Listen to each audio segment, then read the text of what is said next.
emotions. It was a crazy adventure.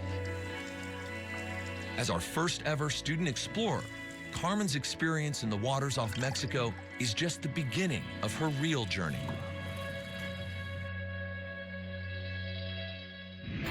I think exploring and understanding our planet is immensely important. Time and time again, we're surprised by what it's truly capable of. Carmen and all the students who share their passion and dreams with us are our world's next generation of explorers. Earth is huge and beautiful, and there are so many things we don't understand yet, and even more we haven't discovered. The careers they all pursue will help determine the future of our Earth and our relationship with it. By understanding the biological technologies found in plants and animals, we can discover new ways to improve current engineering concepts. Because of human impact, we see ecosystems and species beginning to disappear. My future goal is to stand up and fight for the protection of oceans through public outreach and education. By exploring and understanding our planet, we can learn how it works, how it's broken, and most importantly, how to fix it. And when people care, change can happen.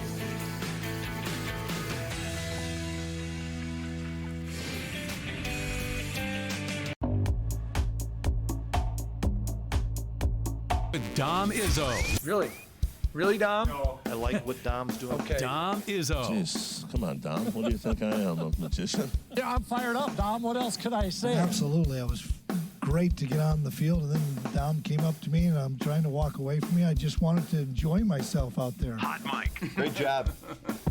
There's got to be some kind of intelligent question about something. Is a Hot mic. Hot mic. On the networks of WDAY. You know, if it's not about sports, I find it very hard to concentrate. Here's Dom Izzo. Dom Izzo. Good morning, everyone. Happy Friday. Kind of feels like fall outside today. It's a little bit cooler. Hope you guys are all having a great start to your Friday morning.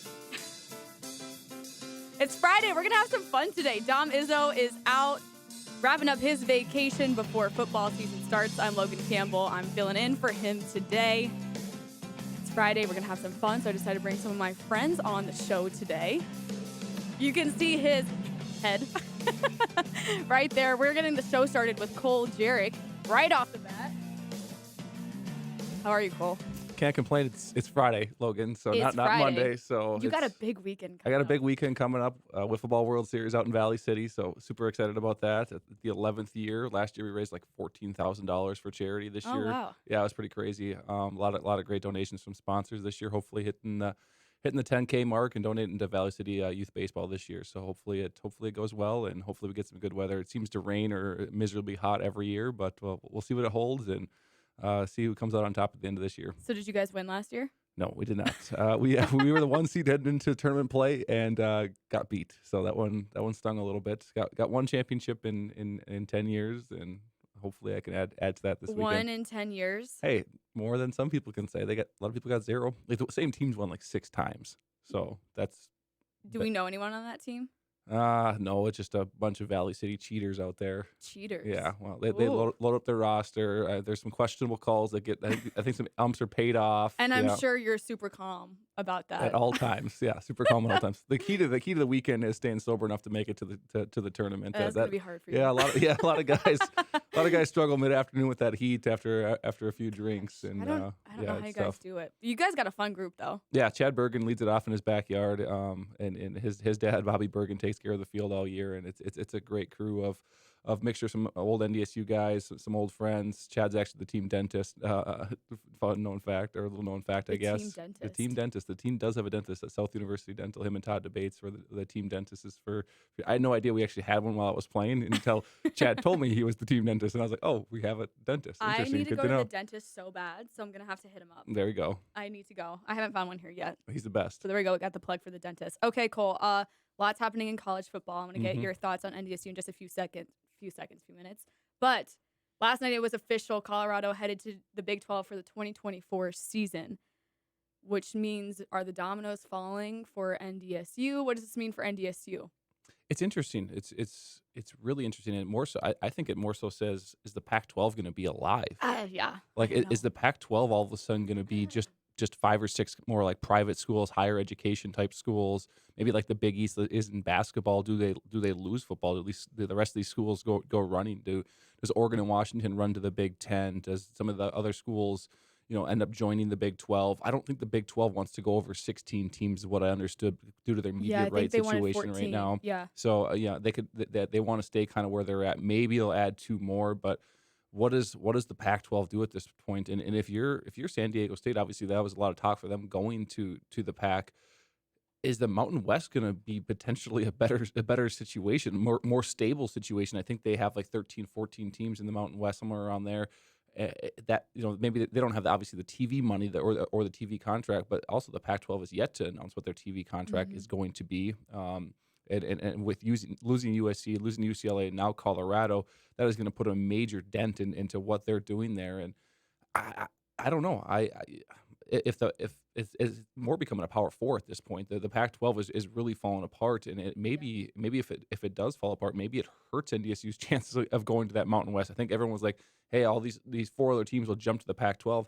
I don't know if the Pac-12 will maybe even make that jump. They might just say, hey, we're going to be a more inclusive group. We're going to stay with our private schools and stay with our high academic standards and not bring anybody else in. And that might leave NDSU on the outside looking in again. Well, I'm looking at this article. It says Big 12 eyeing Arizona, Arizona State, and Utah. Like you said, if they happen to get 1 or 2 of those schools, the Pac-12 is literally gone. Yeah. Gone, which is insane to think about, because if you thought about this 1-2 years ago, you would never have thought that this would have happened, because that was one of the premier groups in college football. For sure. And if those 3 go to the Pac-12, you got to think Oregon and Washington are on their way out. And the best fit for them is probably into the Big Ten. And then almost the Mountain West takes over as that Power 5 group out there. Them and the American Conference are the next two largest groups, and they're probably fighting for that at-large bid to the playoffs year in, year out when that format changes. But it definitely was a little bit of a shock. I didn't expect it. Obviously, Colorado used to be in the Big 12. It's not unfamiliar territory for them. When they enter the Big 12 in 2024, they'll still have more wins than Kansas does, even though they've been out of the conference for 12 years, because Kansas football has been a little miserable. But it'll be interesting. The Big 12 definitely making moves. Obviously, with primetime out there in Colorado, that's a big get. There's going to be a lot of eyes on them all year round, and obviously with NDSU playing them coming up, I think obviously a lot of people have been watching that program and really curious to see how they do this year. Well, how cool would that be to see NDSU again on a primetime game against Colorado? Yeah, that'd be pretty sweet. I think there's a good chance that they'll get a primetime slot. I think TV stations obviously like NDSU with the fans and the name recognition and what they draw. Usually week 1, there's not a lot of marquee games out there. So if you can get a program like NDSU, who most of the people in the country do know just because of the run that they've been on, they're going to draw a few more eyes to that. Obviously, when we played Kansas State, we were the first game ever on FS1. We've had some different games that have been big time going through, and I think that'll be obviously Colorado's first game in the Big 12 as a conference member at that point. Maybe they get I don't know what exactly the Big 12 conference deal looks like TV wise, but hopefully you get a big maybe Fox deal or a Fox game or an ESPN game, whatever it looks like on that side of things. That'd be quite a bit of fun. Yeah, I think that would be fun too. So this is conference realignment is McFeely's and Dom's jam, but they love it. They love it. They can go on about it for hours. I personally can't, but I don't think that this is going to affect NDSU at all. I think they're going to probably stay FCS, and like you said, if Pac-12 falls apart, there's going to be no movement. There's nowhere to go. Nowhere to go. So that's your final say too? Yeah, I think it maybe heads more that way unless these schools really want to go to the Pac-12, but unless there's a huge TV money deal. Which I don't think they're going to get after all of this. No, and I don't think so. And I think that's why we saw San Diego State crawling back to the Mountain West, is they all of a sudden saw, hey, Colorado's leaving. These conversations are going on in the back end. Right. They know that more schools are probably heading out of there, or that TV deal is really not going to look that pretty. And San Diego State is the best team in the Mountain West for football and basketball. They're they bring a lot of the money in. They get a little bit more pull than the other schools. They'd rather be the big fish small pond than small fish big pond situation. And I think it could end up hindering NDSU from making a move to the Mountain West, because I don't think there's going to be any openings there. I don't think they want to go to 16 teams. If they do, they have to have a partner to go with them. It'd have to probably be South Dakota State, in my opinion. I don't think North Dakota or South Dakota are going to make the move. I don't think either Montana school is going to make a move. So it's kind of Brookings or bust, and I don't know if they have the funding or if they want to make it. I know there's been some rumblings about it, but Yeah, I don't think we're heading west anytime soon. I don't think so either. Which Yeah. I know people aren't going to be excited No. to hear that. I know. Speaking of excitement around NDSU football, you're a former player. You hang out with all the former players. How are you guys feeling heading into this season about NDSU? I think there's a little different vibe than a lot of years. I mean, I think the buzz has maybe worn off a little bit of all the championships. It's kind of a weird feeling of like, are people sick of winning? But I mean, if you're around any of the former players when the season's going on, they're pretty adamant about winning every single game. It's pretty disappointed when things don't go well, and obviously. Everyone's very disappointed with the way the season ended last year. Obviously, injuries and different things affected that season. For them to make it to the national championship with that beat up roster was still impressive. A couple different plays go here or there in that game. I think it could be a potentially different outcome. But I think the hard part about going into this year is the game at US Bank. I think will be really cool. It'll be Labor Day weekend in the cities. Minnesota State Fair going on that weekend. There's a lot to go do. Just the schedule is tough. There's not a lot of marquee games. You're like, man, I really want to go see that one. At UND, at SDSU, probably your two biggest games every year in year out are both on the road. Murray State coming into conference. I mean, no one's really excited about that. Eastern Washington, week 1. Obviously, there's a history there of playing them, and then the next two with Maine and Central Arkansas. Everyone's like, well, that doesn't really get the juices flowing a whole lot, and that's where I think they're struggling right now. It's really hard for NDSU to schedule. Teams don't want to play NDSU. Right. FBS schools put you on the schedule 5-6 years down the road, hoping you're not going to be good at that point, and teams are like, well, maybe we should stop scheduling NDSU because they're still going to be really good at that point. And I know Todd Phelps and Matt Larson and that crew over there has a difficult time getting the phone to ring for big time marquee games, but they'll do some stuff tailgating wise. That's always a blast. They'll do some different things in the dome. I saw they obviously made some adjustments last year. They'll keep moving along, and this team's going to be good. The team is going to be a top 5 team, probably top 2 team. It's going to be them. SDSU is my guess to kind of maybe make a rematch back in Frisco this year. I do think it's going to be a all Missouri Valley final again, and it's going to be a fun year. I think if NDSU can weather the storm at UND and at Brookings, probably split that series. It's tough to go to Grand Forks and win. Right. Brookings tough to go to and win as well. If you split that series, you maybe have 1 to 2 losses on the season. You're looking at a 3 to 4 seed, probably 2 to 3, 4 seed in the playoffs, and come back to the Fargo Dome and hopefully make it back to Frisco. So, what are you excited about for NDSU this season?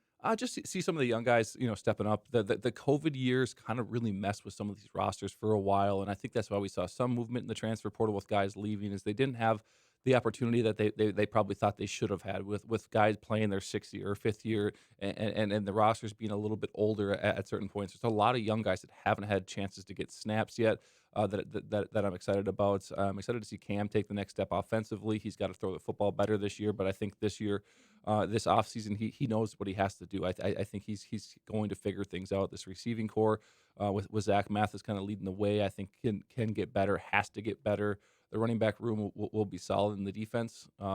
Obviously, with the new leadership behind it, we'll see what they do there. But I think we have a really, really good group that came in, a new defensive line coach that's bringing some new different things. Obviously, a new defensive coordinator that wants to be a little bit more aggressive, maybe some more multiple looks out of the defense. So I think there's obviously some excitement on those two things to watch. And obviously, NDSU football on a Saturday is still always entertaining. So it's always fun, but it's just a little bit weirder feeling, I think, this year than most. I would agree with you, and I think most people would agree. It's a different vibe heading into fall camp, but fall camp starts next week. Mm-hmm. What are 3 things you're looking out for?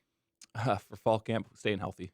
It's a battle. It's a grind. It's not a lot of fun to go through for 3 weeks. They got rid of a lot of 2-a-days, and it's a little bit easier now than it was before with just the rules that they implement. But just guys to stay healthy all the way through fall camp is a really difficult thing. Somebody's going to get hurt at some point. Hopefully it's nothing serious. Hopefully it's not nothing major.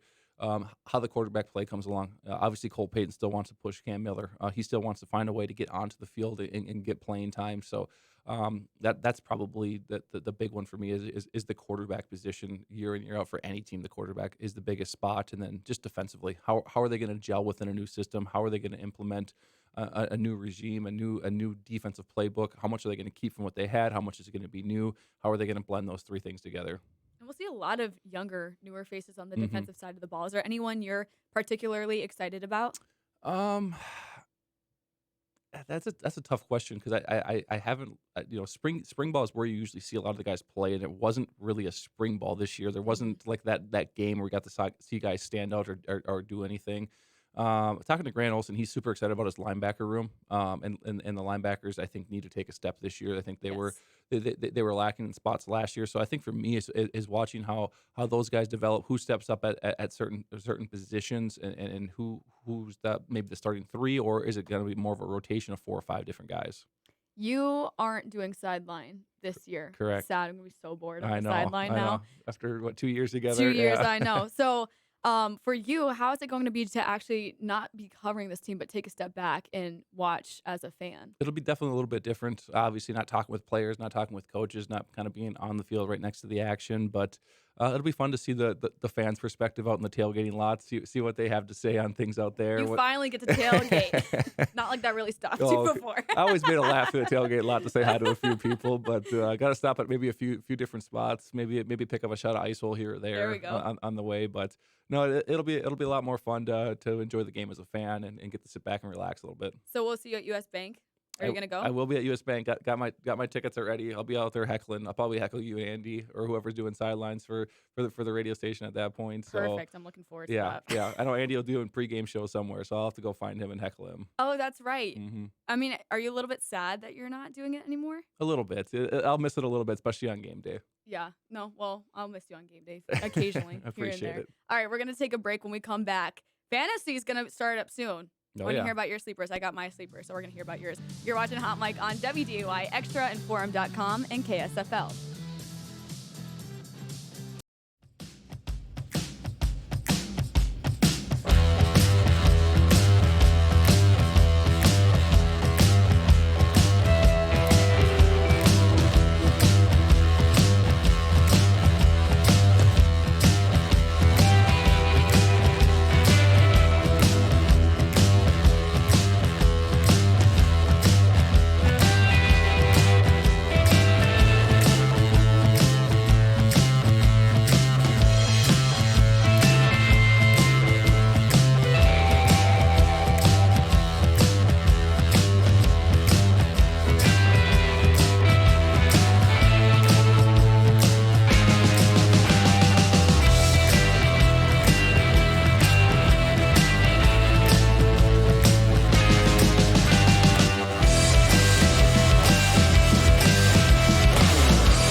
Welcome back, everyone. Hope you all are having a great start to your Friday. Cole Jirik joins me in the studio. Thanks for coming in this morning. No problem. It's nothing I'd rather do on a Friday morning, Logan. Oh, I know.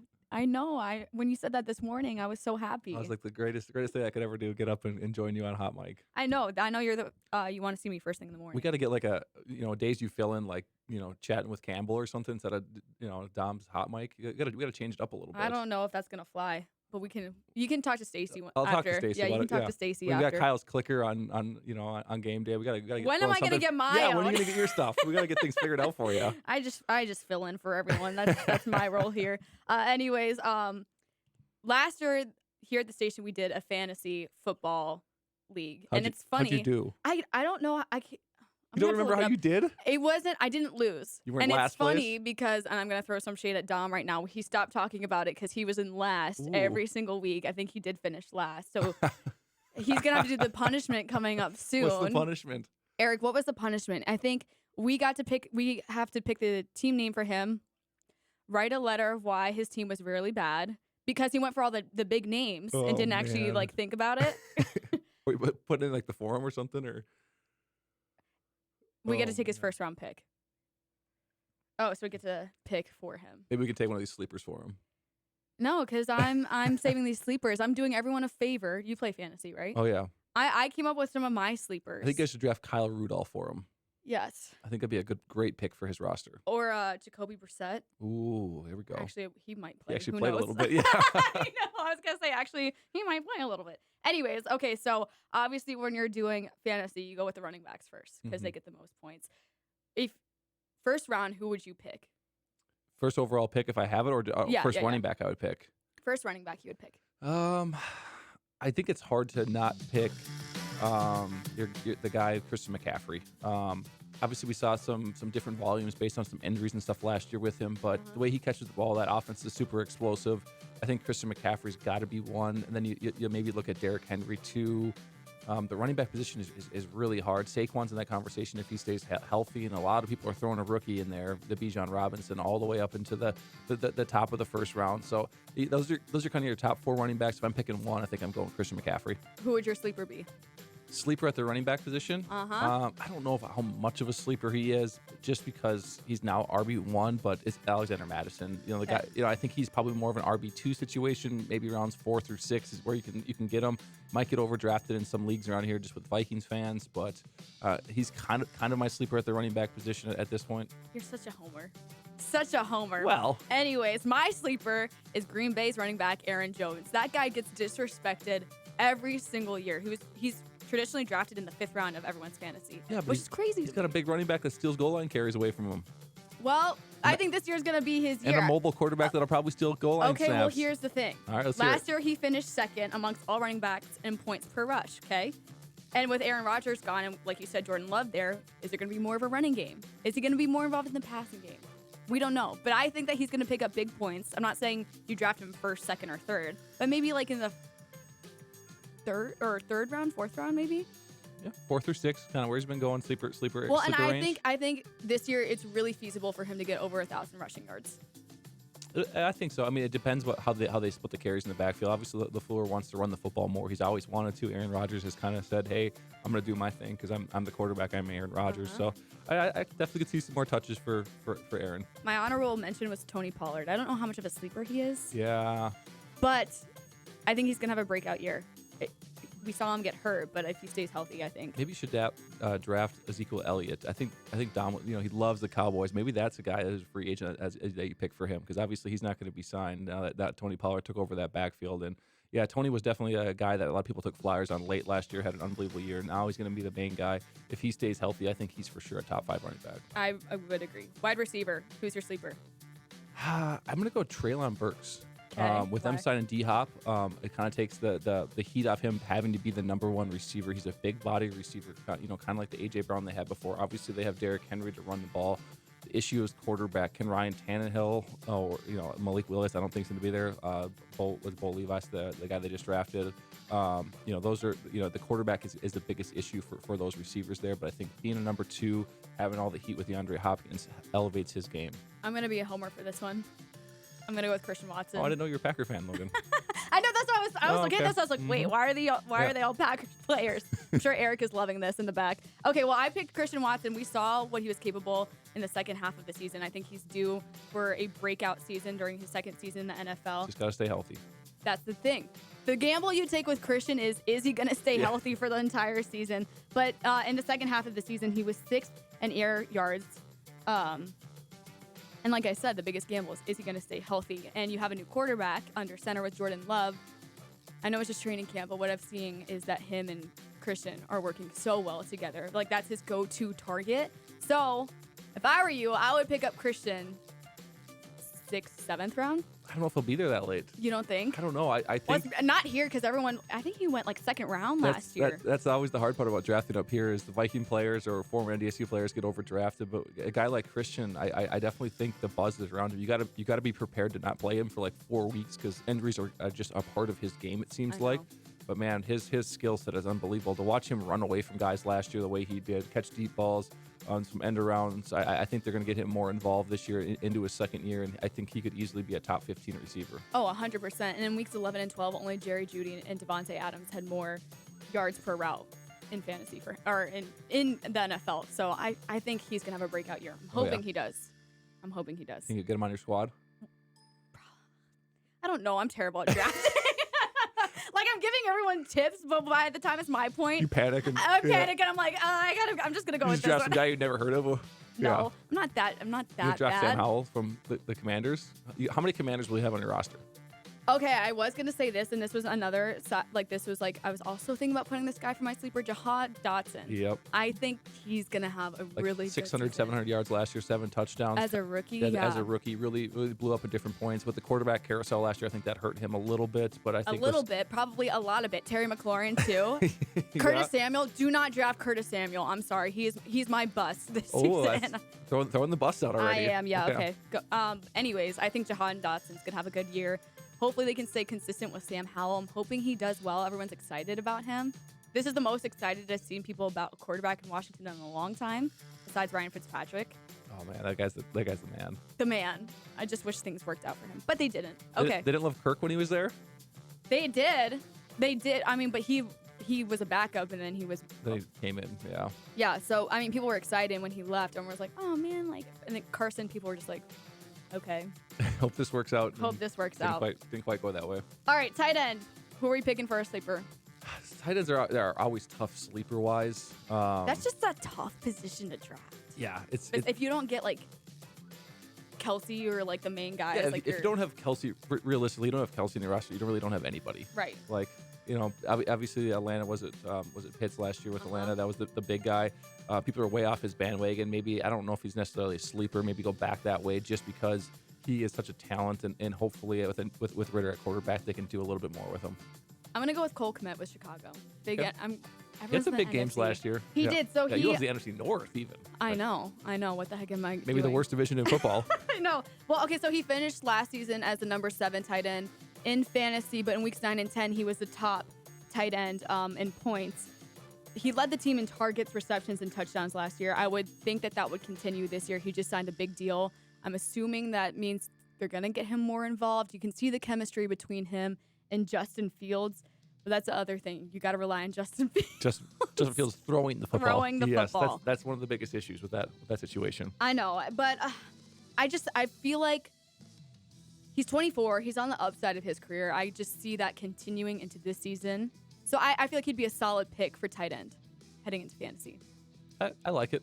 Do you? I think it can work. I like we said before. If you don't have Travis Kelce, you might as well draft a tight end like round 10. Just take one of the random guys that's available because you're not getting a whole lot of difference. So like tight ends like 3 through 30 got to be like a 4-point difference. Like it's just there's nobody you can really draft that's separating and making a huge difference for you. No, there's not. That's why like tight ends, I'm always like, I just don't want to pick one. Yeah, well you gotta have one. You gotta have one. Okay, let's move on to quarterbacks. Who's your sleeper? I think he gets disrespected every year. Mr. Kirk Cousins. The guy. You homer. The guy gets rated by everybody outside the top 15, outside the top 20 every single year. What does he do? Put top 10 fantasy football seasons together every year. top 10 fantasy seasons. He might not win a lot of games at quarterback. He might not get you to the playoffs and win games there, but he's going to win games for your fantasy team because he's gonna get garbage. They're all over me. That's because there's a lot of Packers fans in the background. What, am I supposed to pick Jordan Love? That guy's gonna be the worst quarterback in the NFC. It's the shade. Oh, a lot of shade, but the salty Packer fan in the back is what he was called yesterday. Yeah, that's fair. That's fair. Mine is Trevor Lawrence, which is a sleeper. He's like a top 5 rated quarterback coming into the year. Well, literally no one picks him until later. Last year, maybe. I bet he's a top 5 quarterback drafted this year. Okay, but I still think he might be a sleeper. Okay, well, he's just scratching the surface, like we just said. Second half of the season. I'll give you that. Yes, he will be good because it's his second season under Doug Peterson. Really his second season in the NFL because his first year with Urban Meyers you can just throw away because that was a dumpster fire. So he's comfortable now. Yep. Knows what he's doing. You throw Calvin Dougie's a Ridley. great OC and head coach too. Yeah, Ridley back in the mix. Oof. All right. His points are gonna skyrocket this season. And like you said, third season, he knows what he's doing. He's comfortable. He's calm under center. I think he's gonna have a big year. All right. Fantasy-wise. I think fantasy-wise as well as team-wise, I think that team's pretty good. Tough division, but I could see them making the playoffs, and I could see Trevor Lawrence easily being a top 5 quarterback, especially if Joey B, calf injury, we'll see when he gets back onto the field. Gosh, okay. I was going to ask you about that. Like, when you see that clip, non-contact injury, yeah. They said calf strain. That's what they said it was. I thought Achilles right away. That's what makes scary. Well, are they just saying calf strain? I think we would have heard something more serious by now. I think calf strain, but calves can linger for a long time. That could be something where we maybe don't see in week 2 or week 3 because they get him fully healthy before. But you got 3-4 weeks before the season really starts. I doubt we'll see him in any preseason. We probably won't see him practicing for a while here. I want him to be healthy. I like watching him play. Well, everybody does. Joey B's awesome. I know, and I want the Bengals to go all the way this year. Ooh. Bengals or Bills? Okay, not the Bills. Give me the Bengals. At least get an NDSU guy winning. Or the Vikings. Vikings Bengals Super Bowl. I like where things are headed right now. I like it. Purple Kool-Aid. Is that your early prediction for the Super Bowl? Yeah, I've had enough purple Kool-Aid through the offseason. I'm back on the Vikings bandwagon. Things are back heading in the right direction. When are you off the Vikings bandwagon? Ooh, you've seen me on a Sunday when the Vikings are down or fumbling. I have some moments. I will never forget when we were watching that Colts game with you, Andy, Kyle, and I was just sitting there like I'm not gonna say anything to any of you guys. Oh my God, that was unbelievable. That was fun. Thanks for giving us your sleepers. Hopefully. Well, maybe people will listen to us. Hopefully people take our advice. Well, actually, hopefully not. So we don't get blamed. Not. If you want to win some fantasy points, maybe don't listen to us. We'll come back in like 8 months and be like, we told you. We should have drafted all these guys. Exactly. Fantasy's just around the corner. Those are our sleepers. Take them if you want. Leave them if you want. Cole, good luck this weekend at the wiffle ball tournament. Thanks for coming in. Thanks, Logan. All right. We're going to take a quick break. When we come back, Todd Phelps will join me on the show. He just took a visit to U.S. Bank, and he'll share a little bit about what that entailed. We're going to take a quick break. We'll be back with Hot Mic right after this.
Welcome back, everyone. We are nearly a month away from the beginning of the NDSU football season. September 2nd, they kick off their season against Eastern Washington at US Bank. So now I have Todd Phelps joining me. Todd, how are you? I'm doing great, Logan. I appreciate you having me on this morning. Thanks for coming on. So you just took a visit yesterday to US Bank. Tell us, what was that visit like? Oh, it was great. This was kind of at this point, this was kind of our final kind of walk through our meeting with the entire US Bank staff. We were going over all logistics of, what this game is going to entail, from our athletic communications to our media, to our football operations, to our football equipment, everything that we're going to need, everything that they're going to provide, just getting ready to put on a great show on September 2nd. What's something that stood out to you when you're walking through that facility? It's a unbelievable NFL stadium. I mean, it's got to be, again, I certainly haven't been in all of them. I've been in a few, but it's got to be, one of the top NFL stadiums in the country. Just all the amenities, standing down on that field, looking around yesterday, I was just like, this is an incredible place. The seating, everything is kind of tight to the field. So, I mean, there's no bad seat in there. And I just think, from my standpoint, why would you not want to be in there to watch the first ever college football game being played in US Bank Stadium? So it's really exciting. Like you said, the first ever college game at US Bank Stadium. Why was it important for you guys to get this game on the schedule at that location? Well, I think we had, going back to 2019, when we had the opportunity and the great partnership with the Twins and played at Target Field, in Minneapolis. We, at that point, from there on, we started talking about, hey, do you think we could ever, potentially get a game at US Bank? And having the conversations with the US Bank Stadium folks and some others, it made a lot of sense to get back down to Minneapolis, where we have such a great, alumni base, as well as our fan base. And to be able to play and coordinate with them to be the first, college football game in US Bank Stadium just made a lot of sense. And so we started having those conversations shortly after we left Target Field. And, here we are 4 years later and ready to go. Oh, I'm sure that time just flew by. Logistically, how tough was it to plan this? It's a lot. You don't realize it's not as simple as just kind of showing up and playing a football game. There's a lot of nuances that go into it. Some of it is you're working with US Bank Stadium, but you also have to coordinate a little bit with the Vikings, because they have some rights and responsibilities in that stadium. You have to coordinate a little bit with the NFL. There's some hurdles there, just as far as some of the technical logistics of what you can and can't do in some of these stadiums. So it takes a lot of planning. We've been in constant communication probably for the last 2 years, ramped up a lot more over the course of this last year, but, and also coordinating with their marketing folks and, what we're going to do, pregame out on the plaza and, all those things that are going to make it a great event, down there on September 2nd. But there's a lot of discussion, a lot of communication, a lot of back and forth. Can you share with us what this game day experience will be like from an NDSU standpoint? Yeah, so we're excited. We're going to have the plaza, which is where kind of the Vikings have what they call their longhouse. That's kind of going to be the tailgating spot, if you will. And this longhouse is a massive kind of, I guess you would call it a huge tent that they put up, and they leave it up for their entire football season. It's actually up now because they're getting ready for their preseason games. And so we're going to have the opportunity to utilize that as kind of our tailgating space on the plaza. There's going to be music, there's going to be food, there's going to be beverages, potentially some entertainment. We're still working through some of those logistics, but it's going to be just a great atmosphere and a great place to kind of, for Bison Nation to kind of come together and hang out and, before obviously going in for kickoff. I know we're still a month out, but are there any events that you guys have planned throughout the week to get NDSU alumni excited about this game? Well, from an alumni standpoint, we are having a former student athlete event on Friday night, and that we did before Target Field. So any of the former student athletes that are out there, we're gonna be having an event Friday night, and those details are coming together and are going to be coming out, and you certainly see that on social media and areas like that.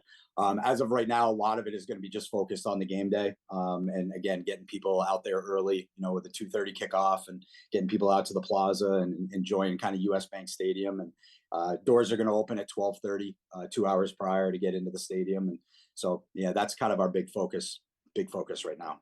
Todd, we got you on TV. What is your pitch to get NDSU fans out there to watch this game at US Bank? I just think, again, Minneapolis, Labor Day weekend. And again, being in that stadium yesterday, I said it earlier, I just can't imagine not wanting to come out to witness the first college football game in US Bank Stadium, enjoy, some Bison football. I just think it's going to be a great atmosphere, a great time, a great weekend, to kind of be in the cities and enjoy everything down there. So I'm certainly hoping that, Bison Nation is going to turn out for this program and for this team and make it a great weekend down in Minneapolis. What are you personally the most excited for this game? Say that again. Sorry. What are you personally the most excited for this NDSU Eastern Washington game? I think just having the opportunity to play in an NFL stadium, and just, like I said, being in there yesterday and seeing all the amenities that US Bank has to offer. And I'm excited for our kids. I'm excited for the student athletes. One thing that we did confirm yesterday, that US Bank Stadium got verbal confirmation, which again, this is not the easiest thing to do in the world. But our student athletes, the Bison football team, are going to be in the Minnesota Vikings locker room. Sweet.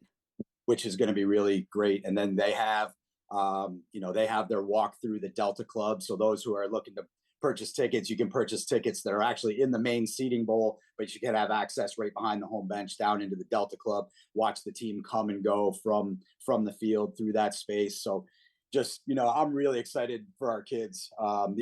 They told us, I think yesterday, only the Philadelphia Eagles during the Super Bowl and during when they hosted the Final Four, those are the only two other groups outside of now us that have been granted access to the Vikings locker room. So wow. I even asked Logan, I said, you didn't let Taylor Swift in there? And they said, we did not let Taylor Swift in there. They didn't let Taylor Swift in there? Nope. Taylor Swift was in the visiting locker room. Wow. That's kind of big breaking news, Todd. Yeah. That's crazy, actually. That's really special for these NDSU athletes. That's really cool that they get that special access. Todd, throughout this entire planning process, what was the biggest hurdle that you guys faced? I don't know if there was any real big hurdles that we faced. I think it's just the coordination of all the logistics that go into it. Like I said, it's just not as simple. I mean, Troy Gergen, our external staff, doing a great job on the marketing of working with their marketing staff on how we market the game, but also, what are some of the things we're going to do pregame and all those kinds of things. And then Ryan Peralt and his whole staff in the athletic communication side of things, coordinating all those pieces. Certainly you guys, WDAY being down there for the game, all those little pieces just take a lot of time. It takes a lot of time and a lot of communication and a lot of back and forth, coordinating the ticket logistics and getting that out, whether it's on Go Bison, whether it's on Ticketmaster, or it's on US Bank Stadium, all locations in which you can go and purchase tickets. So, I think you combine all that together. It's a big undertaking. There's no question to put on a game down there. It's taken us 4 years and it's 4 years worth of work. Ideally, how many fans would you like to see in the stands? Oh, I'd love to see as many as we can possibly get. I mean, US Bank Stadium holds 66,000, people for a football game. Certainly I would love to see us get, where we were with Target Field in 2019. I think that would be tremendous. Anything above and beyond that would be fantastic. So love to see as many people out there. The one thing, just to kind of add into Logan, is that, right now we're the price point for tickets. You can get a ticket to this game for $35. That's so a good price. it's a great price. Again, in a beautiful NFL stadium, $35 ticket. Again, love to see as many people as we can get into US Bank Stadium. I'm so excited that we get to broadcast that game, Todd. It's going to be such a fun environment and a great game between the two programs. But I want to switch gears to here in Fargo. Last year, we saw the Nodak Insurance Performance Center pop up like crazy. It's now pretty close to being completely done. Where are we at on the progress on the west side of the building? Yeah, no, it's coming along great. our campus facility staff, Kraus Anderson, our contractors, all doing a tremendous job and really pushing to get this up and running. Now that we're getting ready to, start the fall season with, our teams reporting back next week, women's soccer, volleyball, football, all getting back into the mix next week. We're probably a week or two away from getting a certificate of occupancy for the West Operations Building. There's pieces of it that we are currently. We are currently right now in the weight room. Coach Kramer has got access to the weight room. And also we have a recruiting room that's up above the weight room and also looks out over the indoor complex that we have access to at this point right now. Everything else, I would say probably in the next week to 2 weeks, we will get occupancy too. And that includes our sports medicine area, our equipment area, our football locker room, meeting room space. So we'll have all of that up and operational and getting ready to then, cut the ribbon in early September. It is such a beautiful facility. And anytime I talk to a recruit, they just rave about how impressive that building is. Todd, the first home game of the season for NDSU is against Maine on September 9th in the Fargo Dome. Can we expect to see anything different at all? Yeah, no, I think, a lot of the amenities we kind of put into place and we added last year, looking to just continue to grow on that and enhance that. Again, looking forward to having now a Coastal Athletic Association team and the University of Maine, come to town on September 9th. So yeah, a lot of the, food, beverage, the alcohol sales, everything went great last year. Looking to continue all those things and continue to create a great atmosphere for our fans to enjoy in the Fargo Dome. Todd, the fall sports season is basically here. What are you looking forward to the most at NDSU? Well, can I have a little bit more summer, or is it? You and me wish for that, don't we both? Yeah, no, summer's been great, and again, I always enjoy this time of year because that means the student athletes are coming back and we're gearing up for a competitive fall season. And so, yeah, looking forward to women's soccer getting going with an exhibition on the 14th, and then open up their season on Dakota Field on the 17th. We've done some renovations to Dakota Field as well. Some things that will be kind of in progress throughout the course of the season. We added a new press box that's in place. We're going to be doing some different amenities at Dakota Field for women's soccer, volleyball getting ready to go. And then they're hosting their opening, NDSU tournament on September 8th and September 9th in the BBF. So looking forward to them getting back and competing, and, Jen building on the great season that she had, last year. And, obviously football and cross country and, all of our other teams coming back. So it's getting to be that exciting time of the year where the competitive juices start going and you're getting ready to really start competing again. I'm pumped it's here. I'm pumped fall is here. I'm ready for the fall weather specifically. That's what I'm looking forward to the most. Yeah. Todd, thanks so much for joining me today. I really appreciate you sharing everything that's going on with the season opener against NDSU and Eastern Washington at US Bank. Yeah, no, thanks, Logan, for having me. Again, appreciate it. Looking forward to get Bison Nation, get on US Bank Stadium, get on Ticketmaster, get on Go Bison, get those tickets, get down to Minneapolis. Want to see everybody there. Yes, sir. All right, Todd, we'll see you around. Thank you. All right, everyone. Todd Phelps, NDSU Deputy Athletic Director, giving us all the insights on the season opener. I'm excited for it. I'm really excited to broadcast that game inside of an NFL stadium. Like you said, the first college game inside of an NFL stadium. That's so cool. So cool. I'm excited to be there. Hopefully, we'll see a lot of you guys out there. All right, we're due for a break. When we come back, we got some games to play. And like I said, it's Friday. We're going to have some fun, so don't go anywhere. You're watching Hot Mic on WDAY Extra and Forum.com and KSFL.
Welcome back, everyone. Hope you're having a great start to your Friday. Dom Izzo out for today. He will be back on Monday. I'm Logan Campbell filling in for him. It's Friday, so we got to get some feel-good news in, and I'm personally so excited for what I'm about to tell you guys. A familiar face for everyone got engaged last night. He used to work here at WDAY. He now works down in Montgomery, Alabama. My good friend, Jamal Kennedy, is engaged!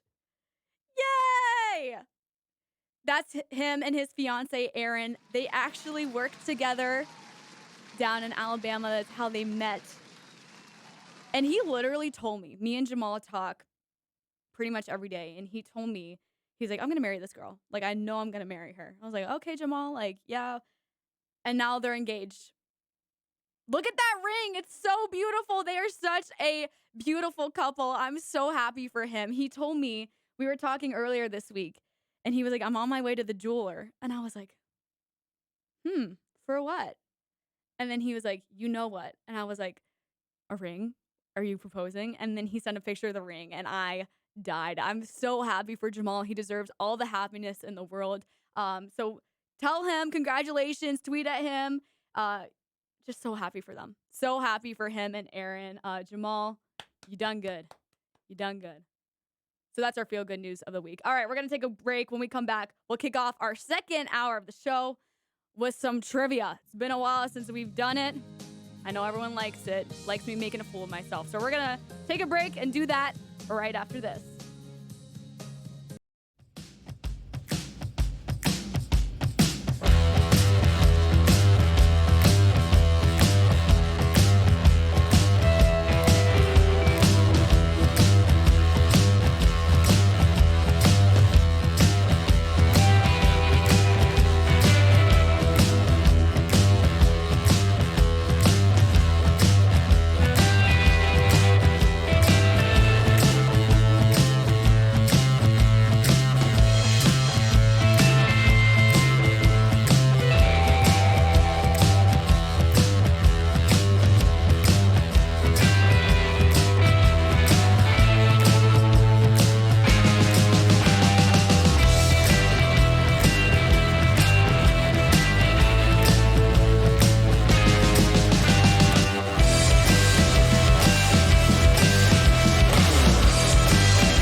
This is Hot Mic. Hot Mic. On the networks of WDAY.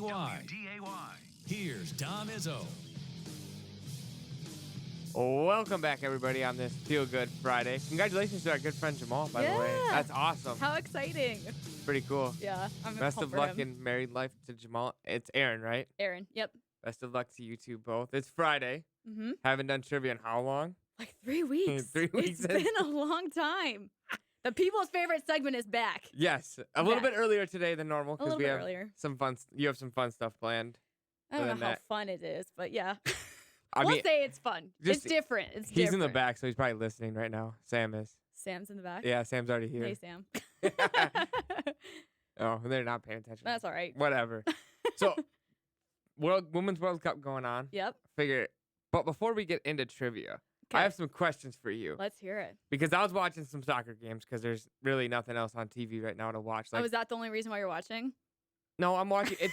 It's good entertainment to watch. And it's like, soccer to me has always been like a sport. It's kind of like golf. You can fall asleep and you may miss something. You may not. Yeah, true. Sure. I'll give you that. Or even NASCAR. NASCAR too, you fall asleep. It's like, whatever. Uh-huh.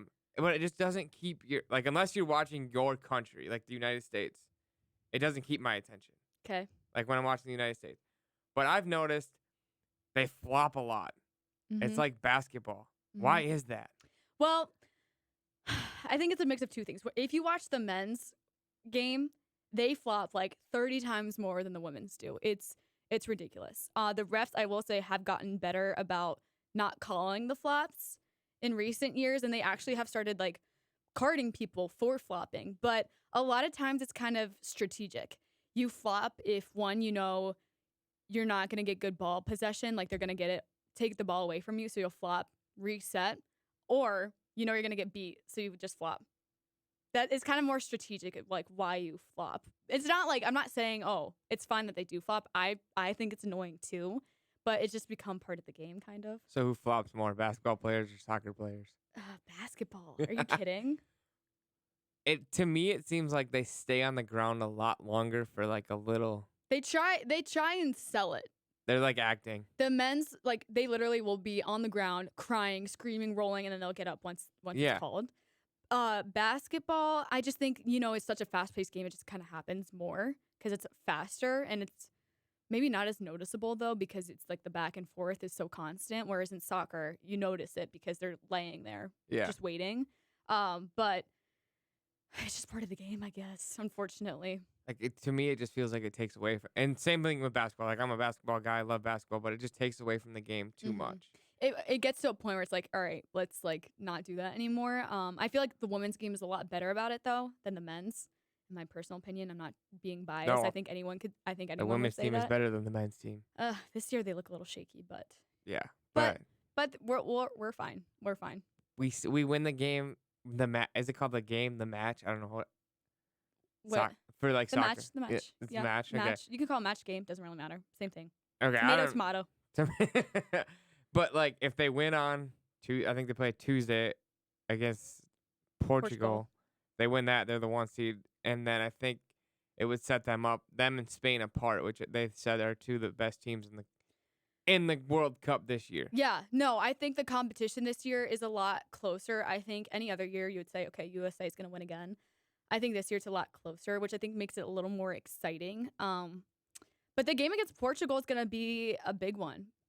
USA and I think Netherlands are the top two in the group right now. Top two in each group moves on to the elimination stages. But I think I'm excited for that game. I still think it's going to be a good, close game. If they lose, I don't know if I think they still will make it out. But it really also depends on how Netherlands does against Vietnam because USA scored 3 goals against them. Yep. If Netherlands scores more, they'll be ahead of the United States. But didn't the Netherlands only score 1 goal against Portugal? Yes. So, but the USA scoring 3, and then they were already 2 up. So like the goal differential come into, I don't know how it all. Yeah, the goal differential will come into play. That's why I'm saying it depends on how many they score against Vietnam because I don't think USA will get more than 2 against Portugal.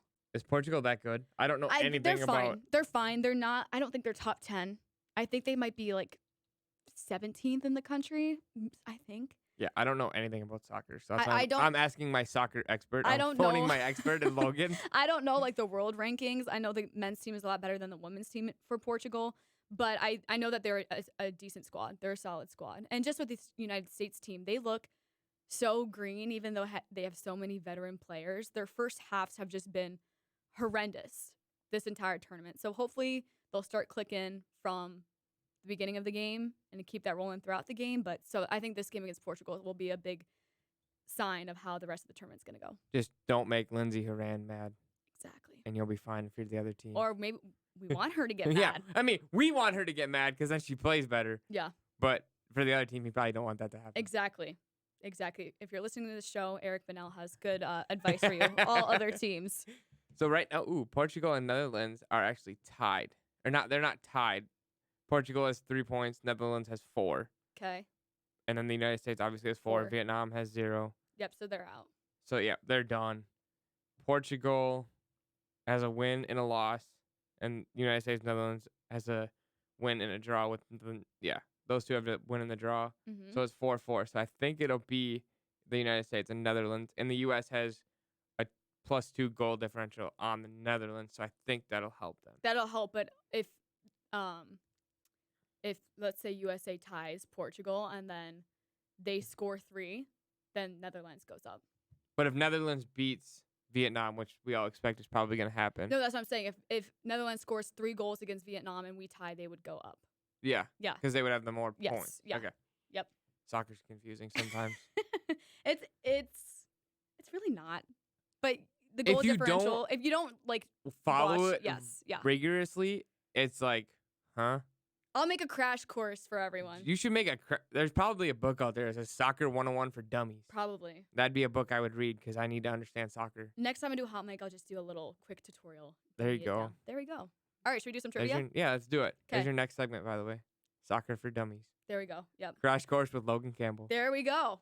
Already got the ideas cooking for next time. There you go. All right, let's get into it. Some trivia. All right. Being World Cup, all United States soccer related. Okay. So if you don't get this, I'm going to be so disappointed in Me you. too, but I'm scared. I always do bad under pressure. Since 1991, I'm not going to know. how many losses does the United States women's national team have at the World Cup? How many losses? Yep. Like overall? Just, Overall. Since 1991. Well, that's not fair because that was before I was born. Man, it's only 9 years. I'm going to say... Or 9 tournaments, sorry. Not 9 years. 8. Final answer? Is it above or below? Below. 4. 4? 4. Yes! Can we count that as a win? I count that as a win. Woohoo! I'll give you half a point. No. Half a point, I'll take it. Since 1991, how many wins do they have at the World Cup? Oh my gosh. Well, they play so many games. So you play Group 3 group stages. stage, then you play All the way. the knockout round, Yep. the quarters, the semis, and the championship. So you would play a total of 7 games. Since 1991. Yep. Hold on. Can I use a calculator? Yeah, I don't care. Okay. Math is not my strong suit. Is math anybody's strong suit? For smart people, yeah. Okay. 2020. Oh my gosh, I can't type.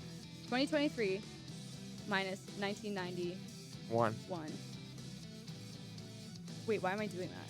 32 times. They play how many games did we say? I think 7, but that number seems way off. No. But I don't know, like back in the early 90s, I don't know what it was, like the format was like. Was it smaller? So then they could have played less? If I did this made up equation in my head, I'm going to say 220. No, not even close. More or less. Way less. 102. Way less. Not 64. Less. This one was a hard one. I couldn't even believe this. And you said you're going to be disappointed in me. Yeah, this one I threw in as a hard one.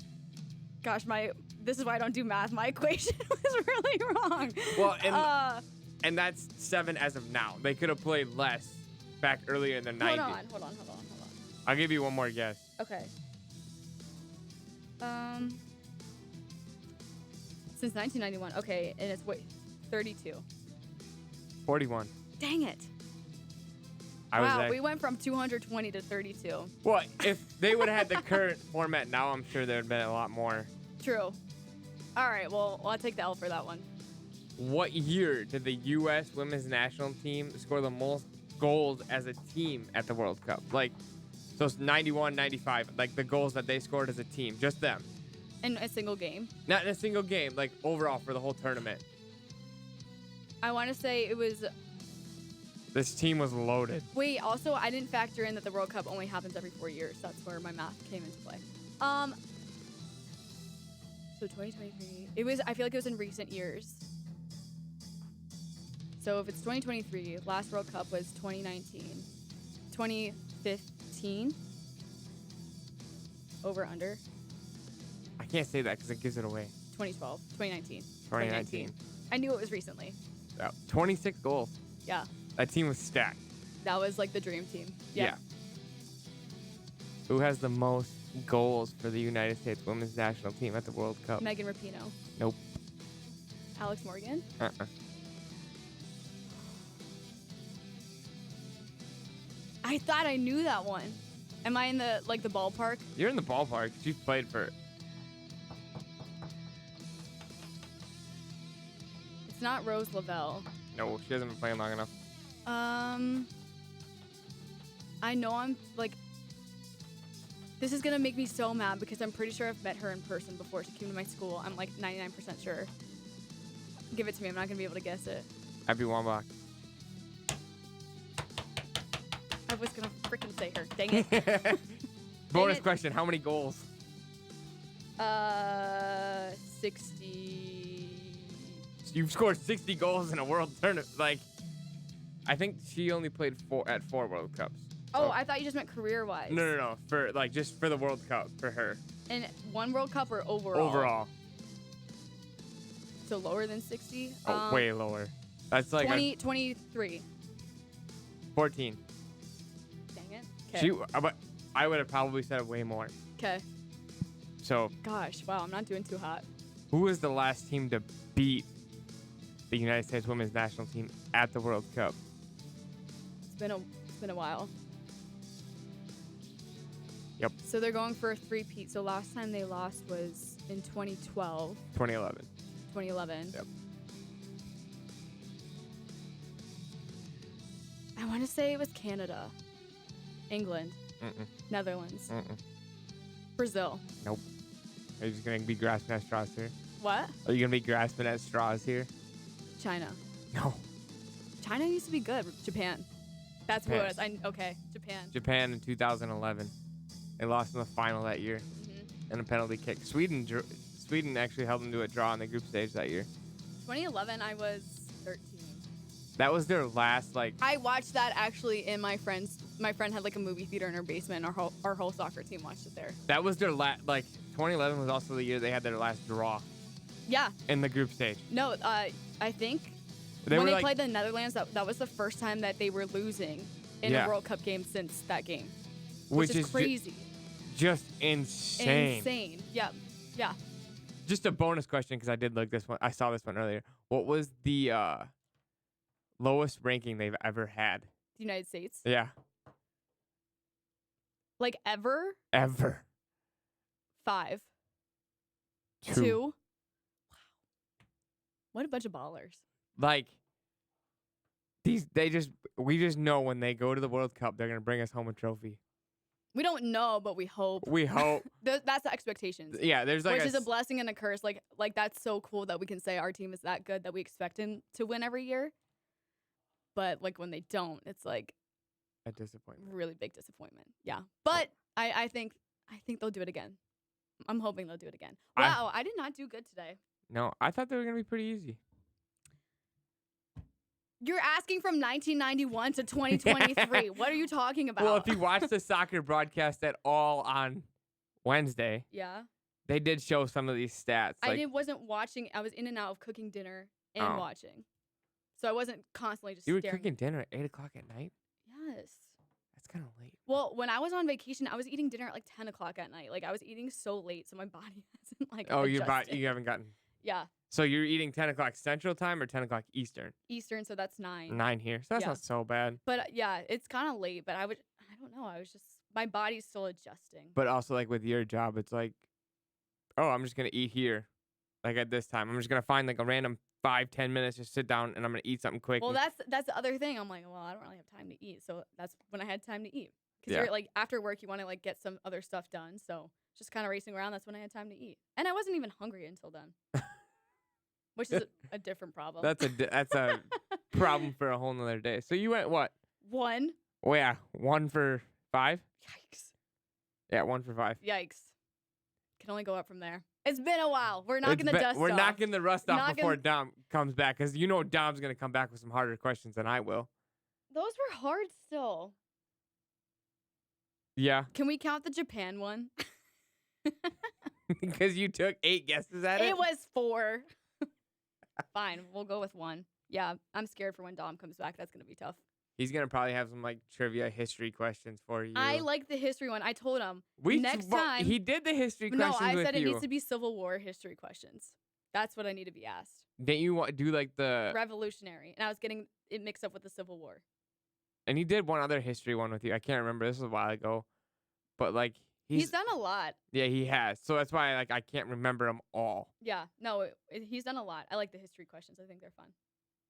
You know it's football season, so you're going to get a lot of football questions. Oh, I'm ready for football questions. Before we go quick, Washington Commanders record in 2023. Oh. I think either 500. I think 500. I think So 8-9, 9-8? Yeah. Well, I guess I would give them 9-8. Okay. Respectable. I think so. Sam Howell. Well, and honestly, the NFC is so not good this year. You have your upper echelon of teams of Right. Philly, San Francisco, Mm-hmm. Dallas, I don't know. Minnesota. I'd probably throw them in the top, like, 4. I think it would be Philly then Vikings. Really? Yeah, I would not put Dallas above Minnesota. And I'm not just saying that because I'm a Washington fan. I would just say Dallas above Minnesota because I'm pretty sure Dallas did smoke them last year. Yeah, but I just... Or it might have been the other way. I don't remember the game. They crushed them. Yeah, I just wouldn't put Dallas above them. I don't know why, but I haven't been paying too much attention, but, like, I just don't think Dallas is going to be as good as they were in years past. But I think that Washington could potentially get a wild card spot, maybe. Yeah, you could be like Seattle, but I mean, do you want to go play the Niners right away? Do we want to go play any of those teams right away? No. No. I think we'll maybe make a wild card appearance and we're done after that. We're done. Maybe. That's like me being overly optimistic, though. Respectable, though. Yeah. Your defense should be better than last year. Yep. Hopefully. That's my prediction. There you go. I like it. There we go. Trivia with Logan Campbell on Friday. When we come back, Logan's got Sam Goetzinger and Rachel Herzog coming on to do some fun games. I don't know what they got planned. I don't really know either, but we're just going to have fun. You're watching Hot Mike on WDAY Extra, Inform.com, and KSFL.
Welcome back, everyone.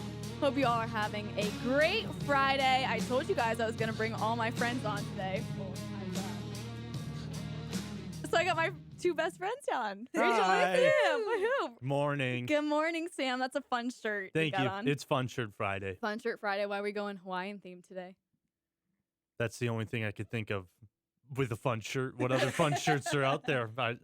I don't know. My friend has like those cups like in the 90s that had like the blue and the purple squigglies on them? Mm-hmm. Yes.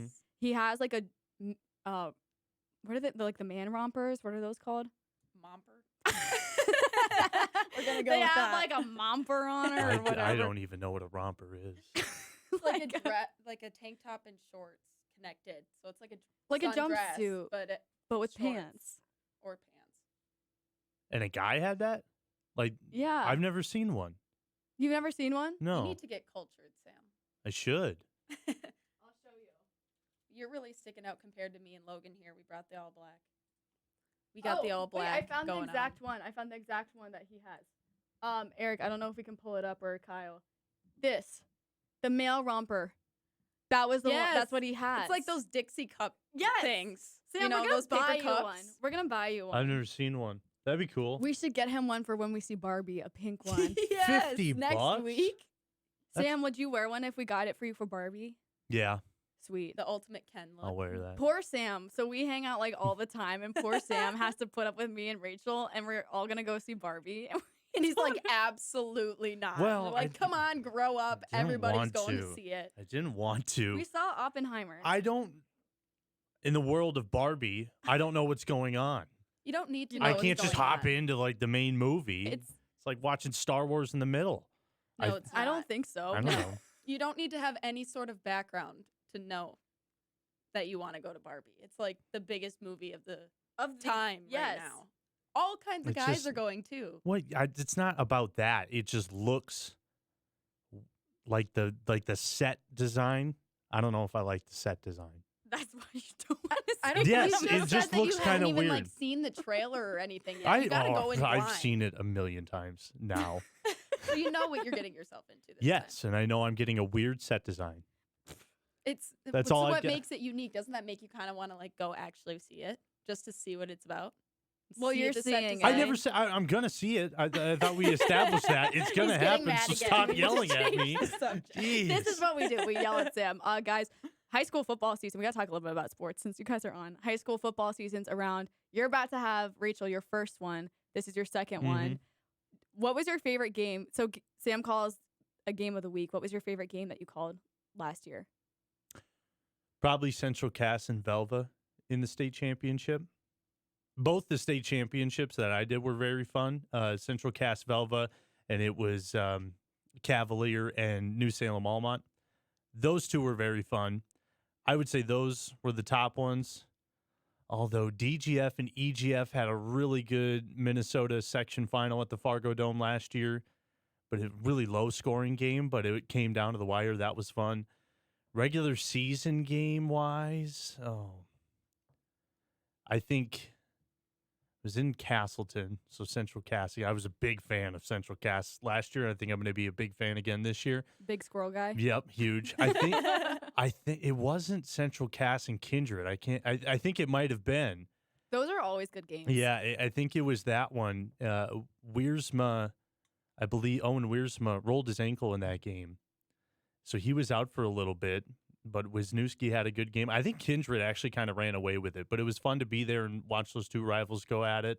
I think Trey Heinrich had one heck of a game. He was fun to watch. I remember running back in that game doing really well, and I think it was him because Wiersma got injured in that one. But that was fun. I liked watching Kindred last year. We did Kindred Central Cass, Kindred Hillsboro. Kindred blew him out that game. I remember that. But yeah, there was a couple. Do you remember what it was like rolling up to your first game? Because you did it was the Class Central B, Cass yeah. again in Oak Grove, and they were playing at Fargo Davies. Okay, so that's a bigger stadium than I would have thought you did your first game at. Well, it was because Oak Grove, it was their home game, but obviously they were underwater, I believe, or they had water damage, so they moved there.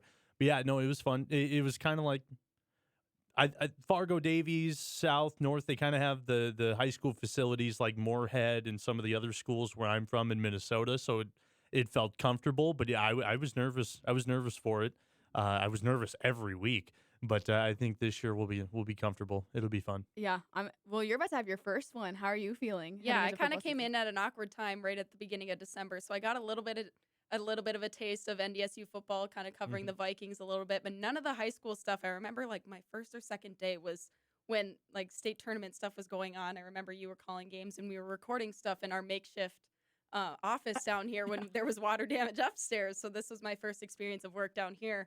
And there was like 5 computers recording so many different things because we were struggling to get everything done. So that was my task for the day, was trying to record these high school games at the tail end of the season. So I haven't gotten to shoot any highlights or anything. So from what I hear, it's really exciting. It's a lot of work, but you get to run around on the sidelines and stuff like that. So I'm really excited to kind of get into it and learn a little bit more about the teams around here because I've kind of got my taste of every other sport so far. It's so fun. And like, obviously you've been around the state and you've seen like the smaller towns, but I remember when I first got here, my first game I was sent to was Wyndmere Lidgerwood versus Cavalier. And down in Wyndmere, it's like 9-man football. So their sidelines right on top of each other. Yeah. Yeah, we're literally covered. Like you could tell what the sidelines were because there was trucks right there. Like it was lined with the trucks. And this is like my first week in North Dakota, and obviously I'm from like a big city, and I was like, "What is this going?" Seems like a safety hazard with the truck. Well, actually, one kid literally like got tackled and slid under a truck.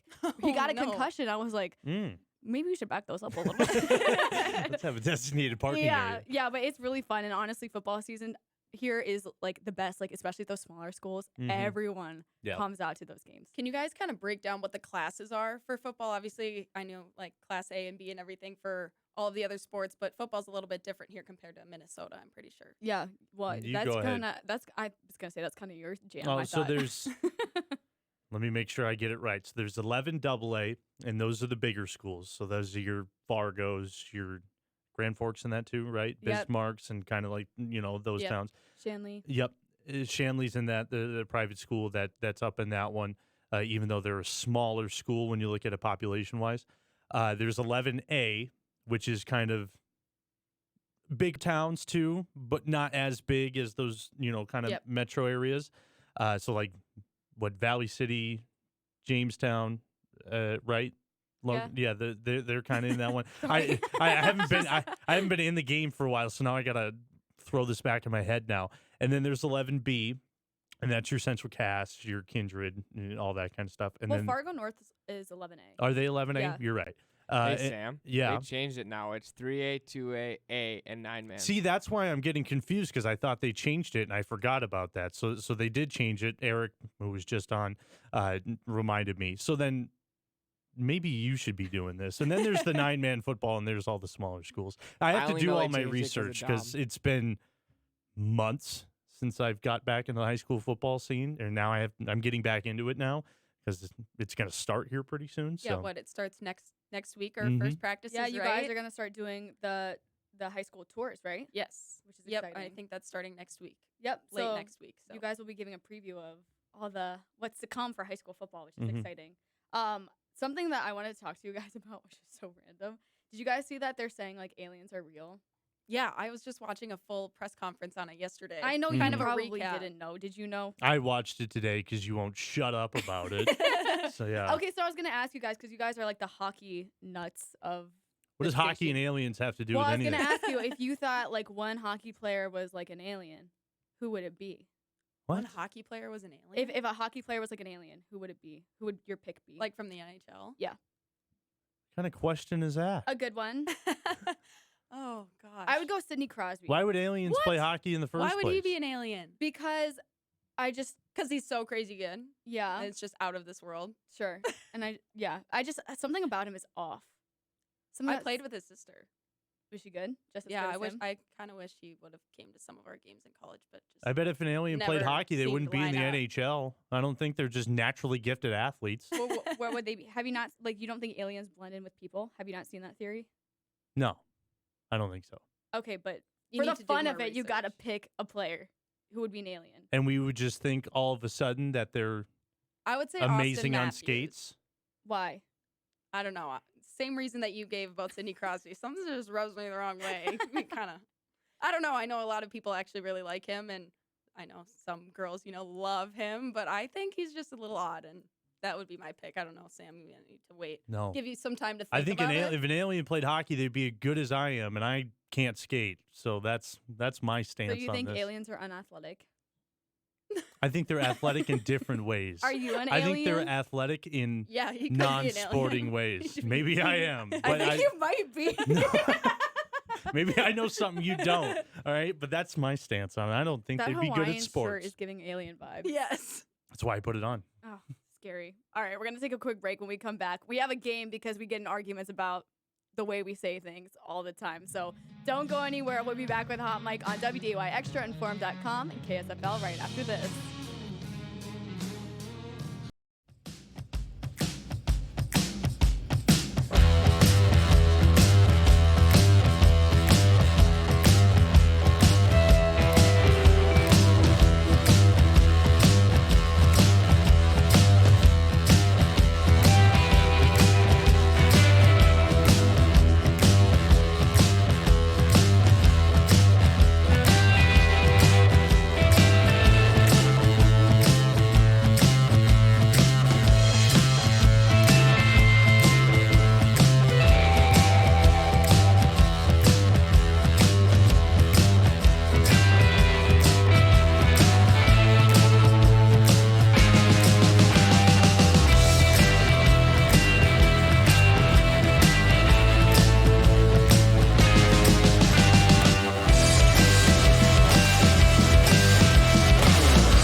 Welcome back, everyone. Sorry, we're having a little argument about truffles.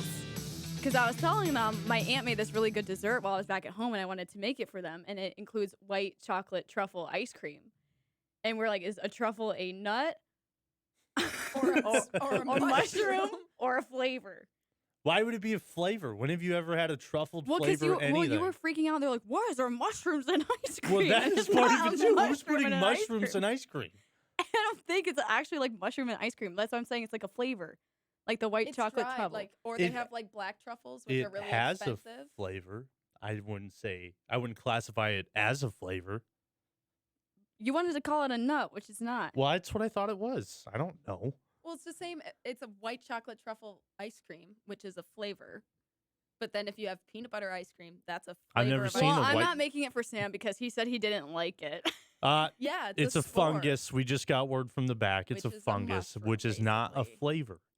It's a When has mushroom. a fungus it's ever a been a mushroom, but I flavor? was trying to make you not scared about it because you're 'Cause you're- freaking out that there was Well, I mushrooms was in just ice curious cream. about it. Who does that? Ultimately, It's not probably nuts, good. so you can eat it. Yes. Okay. Moving on. Okay. So all the time when we're hanging out, we always notice that we say certain words differently. So I created a list I of feel words. like this is just targeted at me. Because when have you? No. I've I never. called her out on some too. Yeah, and Okay. Rachel says some things very strange too. Anyways, we all say things differently. So I want you guys to hear the words that we say differently, and I want you guys to tell us who you think says it correctly. All right? I have the list up on the screen. Eric, can we pull up the first word? Or Kyle, can we pull up the first word? I say... Nice and centered. Yeah, why does it look like Okay, I say roof. The roof of a house. I say the roof. I avoid saying this word at all costs. Why? It just looks weird. Well, it's a hard thing to you say. It answer doesn't look one weird. It's a hard question? thing to say. Roof. Roof. Roof. Roof. Like a Roof. I'm between you guys. A roof. roof is hard to For say. background, I'm from Virginia. They're both from Minnesota. Rachel's from more of the cities area. Yeah. You're from what? New country? Southern little cities. farm. Yeah, Little quaint little farm farm town. community Okay. in between the cities and Mankato. Okay, so final answer, I say roof. Roof. Roof. You sound like a dog. No, that's why I call it the ceiling. How about that? We just stick with that. Top of the house. Way easier to say. All right. The next one is my favorite soda. I say root beer. Root beer. No. Yeah. It is a root beer. Root beer. Yeah, root No. beer. Root beer. Like the root, your hair roots or tree roots. Yes. Roots. Like you almost have to like growl when you say it the way that you say it, like roots. That's how you sound. That's how I like, felt your with voice roof. naturally Roof. gets deeper. Roof. Root beer. Root beer. Root beer.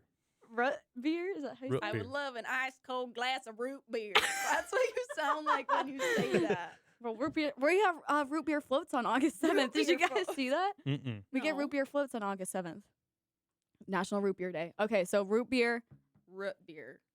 Root beer. Root beer. You guys say it really weird. Well, we'll see what everybody else. Next is a word that I say weird. I've been told I say this word weird. I say egg. It's almost like it's AEG the way that you say it. Just egg. Egg. Egg. Egg. Yeah. Egg. Did I say it right? Egg. I'm gonna have some eggs. Egg. Egg. Like that's Egg. hard to say. Just Egg. Egg. Egg. Egg. Egg. Egg. Okay, I say egg. This one, this next word, Rachel has called me out for saying it weird, which I don't think I do, but I guess I do. Hold on. No, you added an L in Yeah. there. All right. Hold on. You tried Hold to on. say it right. Hold I on. said it. Say it like a Anything- 4-year-old. Anything when an L and a D are next to each other. So Hold hold on, on. And hold on. like if you Oh, say shoulder, shoulder. No, I say shoulder. No. Shoulder. Shoulder. Shoulder. Yeah, no. Shoulder. Hold on. Hold on. on. Hold on. Okay, hold You're on. saying hold on. I'm like, trying to say it how you guys say it. You're I like say in it. between hold on and hoe down. That's what I'm. Hold down's just on the mind all the time. Okay, so I guess I say that word. This word makes me so mad the way you guys say it. Bag. Bag. Bag. No. Bag. Bag. I could go either way. Bag. Yeah. Bag's fun. But that sounds like you're like begging for something. Well, then add a long A to it. Bag. Bag.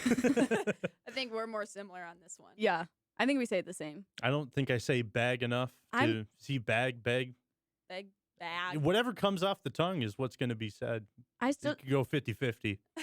I just can't get over you don't say roof. So I avoid it at all costs. House's ceiling.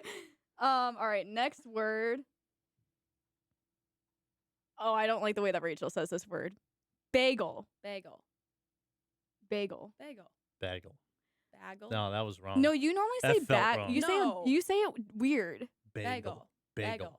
Bagel is how you say Yeah. it. No, I Yes. never You say- said. you I used take- to make fun of You people for take saying my that way. bag and then you add an EL to it. Bagel. Bagel. No, you don't say it like that. Yes, I do. You just cheated. Yes. No, I You don't. can't take I do it back. not say bagel. Yes, you do. Yes, you do. I Yeah. have never Yes, you do. said that in my Mhm. life. I would I can judge agree. myself if I I can said attest. that. Next Bagel? word, moving on. I do not I think say we're it running like out. that. Okay, next word. Oh, this one Sam says funny. Milk. MILILK. Why did you spell Milk. it with two I's? MILI. That's what you Milk? said. What are you looking at? That's how you spelt it. That says MILK. You said MILIK. No, she didn't. Can I get confirmation from the back? Did she do that? Can you say the word? She did do it. She did do it. Can you avoid? Stop She did. avoiding You saying can. it. We have it on video proof. No. No. How do you say the Oh, word? milk. Milk. Yeah, milk. I will die on that hill. Milk. You sound like you're from Ohio. That's how my Ohio cousins say milk. Milk. Milk. I think I don't like saying milk. Okay, you don't need to growl. Well, it during doesn't the come out of my mouth right. Milk. So milk. Milk. Milk. Milk. Okay, so Sam's different on that one. Next, curtains. CURTAINS. How you avoid the L's and hold on. You enunciate the I T's. enunciate the T's. It makes So no instead of sense. curtains. There's a T in there. Curtains. Curtains. Mountains.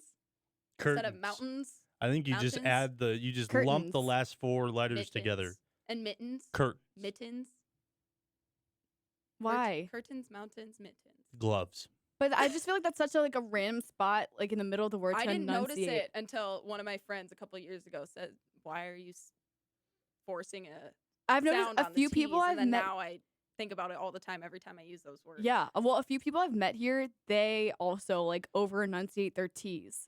And when I first moved here, I was like, "What are you doing?" Like I was like, Mountains. "No, curtains, mount." No, and I'm saying it like Yeah. you, curtains, mountains. You'll get used to it. Curtains. You already said that your friends are saying that you have a Midwestern accent. Yeah. So. The O's, Welcome those are back. getting me. Welcome. I don't know if we say this one differently, but I feel like around the world, it's like a word that is said differently. CRAYON. Can you not say it or? I was just saying. Okay. How do Can you we say pull it? the word up? Crayon. Crayon. Crayon. Okay, good. Yeah. I- you had asked me this a couple Crayon. weeks. I couple swore weeks ago. I wanted that you Rachel thought to say that she says crowns. crowns. Have you not heard people I've call never them that? heard that. People back at home call them crowns. I'm like, it's not a crown. How is that What? even remotely close to how it's actually? That's what spelled? I'm saying. I don't know. A crown. Crayon. Hand me a crown. Yeah. Yeah. Wow, that's worse than crayon. Yeah, I've heard crayon. I haven't heard crowns. Can you say ambulance? Ambulance? Ambulance. I feel like I've heard you say ambulance before. Like No. on purpose too. I would say ambulance over whatever you said. Ambulance. I'd probably say ambulance more than Sam. ambulance. Can you say library? No. Say it. Well, so little backstory. My dad used to get so mad at me because I didn't know there was two R's in library. So I always called it library. I called it a library on air a couple of times. There was one story we were talking about a library, and then at the beginning line I said library, second line I said library, third line I said library, and then I ended it with library, and got some emails on that one. Funny. Pick which way you're gonna say it. I thought I was knocking it out of the park too, but no, I was way off on every single one. That's so funny. I feel like we've all had our fair share of like slip ups on ways we say words on air. You just have to like laugh at it. Or sometimes when your brain just Doesn't work. stops working. That happened to me last week where I was just, doing my thing, and then all of a sudden your brain just turns off and you're staring at the words and you're like, I can't start talking. There was again one time for a good 3 seconds. There was one time I was anchoring last year, and I can't remember the word, but it was like a really simple word, and I just could not get it out. I literally tried 5 times. I was like, whatever. And I just like moved on to the word. It was like, I can't remember what it was. I'll have to go back and look, but it had something to do with like, it had someone describe, like it was something like logical, but it wasn't logical. It was something like that. I remember that now. It might have been that word. No, it wasn't logical. It started with an L, I think. No, it started with an S. I was listening to it. Instinctual. It was like instinctual. Is she okay? Yeah, literally. After I was like, that was so embarrassing, but we gotta move on. I feel like intellectual. It was like 3. It was something like that. It felt like a good minute.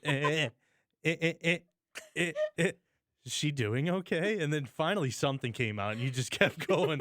I think I literally said words are hard. Like I like could not say it. It was so. But yeah, just so you guys know, we know sometimes we mess up, but we just have to make fun of ourselves because we got to do it again the next day. Or the next show when you have to say the same word again and you see it come up on the prompter and you start freaking out. No, I avoid that word at all costs now. I'm like, I'm not, I'm not saying Why did that you put word. it in the first place? Because that's what he said. I was like, oh, that's a nice way to describe someone. Just could not say it. You have to have it in order to say it. Exactly, and I guess I don't have it. All right, guys, thanks for coming on the show. It was a lot of fun. We're Lots done? of laughs were needed. Yeah, that went by fast. That was like 5 minutes, I swear. I know. What are you doing after us? Wrapping up the show. You want to stay on? Yeah, we're sticking around. Okay. All right. Well, they're gonna stick Executive around. call. I have to go though. I You have go to to Kindred. Sam will stick on. No, Well, yeah, you're seeing Hoagie. You can stay. Yeah. All right. We're gonna take a quick break. When we come back, we'll wrap up the show. You're watching Hot Mic on WDAY Extra and Forum.com and KSFL.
Welcome back, everyone. Happy Friday.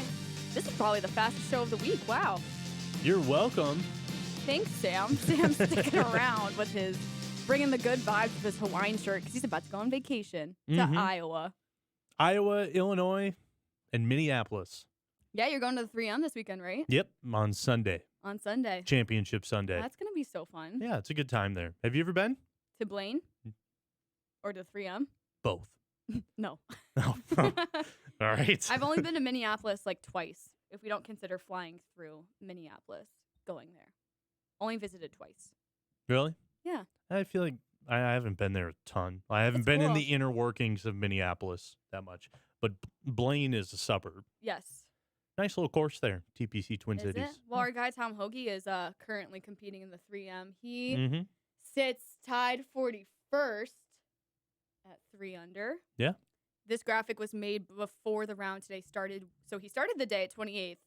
Moving down, he tees off at 1:43 p.m.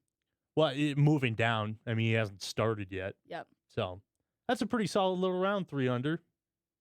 Yeah. He's got a lot of ground to make up. He does. There's some low scores already today. What's the leader at today? The leader is I think it's 9 under, and I don't know what his round is at. 10. So 10 under. Evan Streelman, 10 under. What is he shooting today? You know how to read that? I don't think. Well, if he ended yesterday 3 under, and now he's 10 under. So now he's 7 under. There you go. Yeah, so that's a pretty good round. I think Tom Hoagie needs to have a round like that either today or tomorrow. I think he was in one of the final pairings last year. I remember watching him. Yeah. I think he was in the second to last pairing.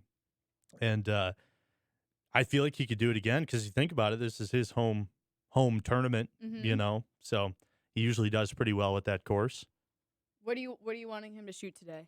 Realistically, what do you think he will shoot today? What do I think he will shoot? I think he could go, if he went 3 under yesterday, I think it's hot down there today. Not like I know what that means, but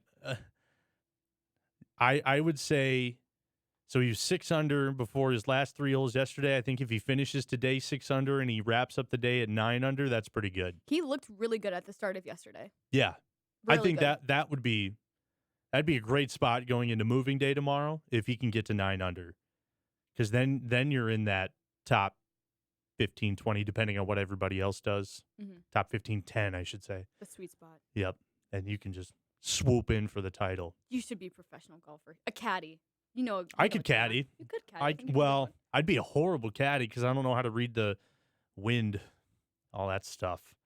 Just grab a club and hit it. Well, we can start. I'm your caddy when we go golfing, so we can start. We can start bouncing ideas off of each other. Okay. Anyways, here's what's to watch tonight. What's to watch? What are we watching?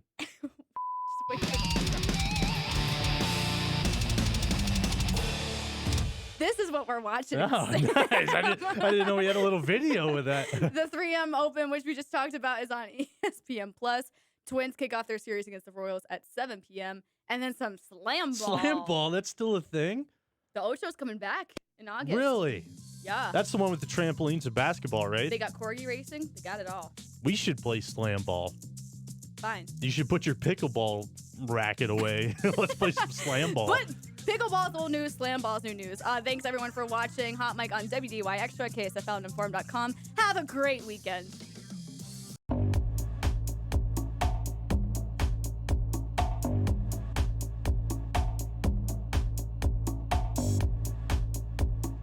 Forever, I especially am slow. But I realized that I need you, and I wondered if I could come home. I now pronounce that Chin-Ho and Malia, you are husband and wife. You may kiss your bride.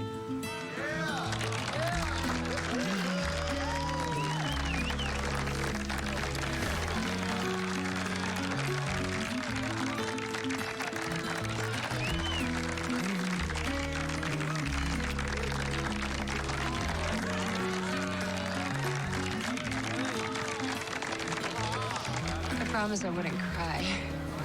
Me too.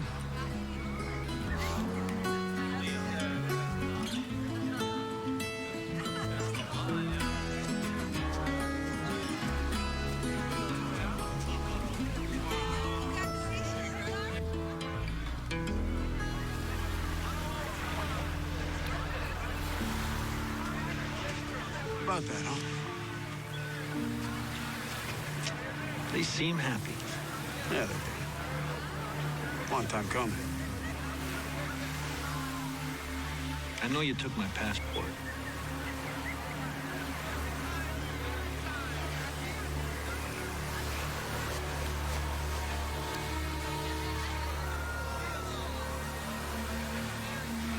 What are you doing in Japan?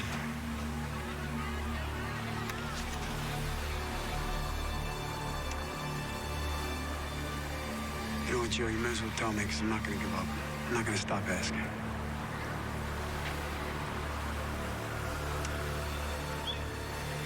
I was hoping you wouldn't say that.